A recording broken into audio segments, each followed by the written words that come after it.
Генерал из Апастовского района Зульфат Нигматзянов пошел на повышение, теперь он замкомандира 11-го корпуса. Но за блеском новых погон скрывается мрачный след. В ноябре 24-го бойцы, находящиеся под его командованием 67-й дивизии, записали видео. Мы бойцы 67-й дивизии, 25-й армии. Это обращение к вышестоящему командованию. Просим вас разобраться в ситуации и обратить внимание на наше направление. Мы не отказываемся выполнять боевую задачу. Мы хотим поддержки.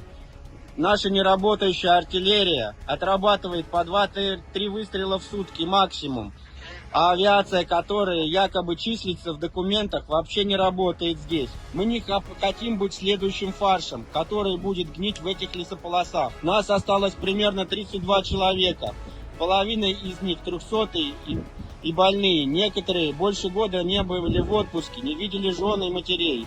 Попросим о поддержке и проведении проверок в нашей дивизии.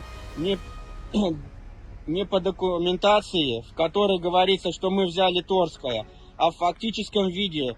Посмотрите, что на самом деле здесь творится и как поступает командование дивизии с нашими солдатами. Но вместо трибунала очередное звание и карьерный взлет. Это и есть отрицательная селекция системы. Чем больше побед на бумаге и напрасных потерь, тем выше должность. Нигматзянов – типичный служилый татарин наших дней. Он верой и правдой служит империи. Для таких бумажных генералов отметка на карте гораздо важнее жизни земляка. Пока Татарстан лидирует по числу отправленных на фронт, ими руководят те, кто готов превратить народ в статистику ради очередной звезды.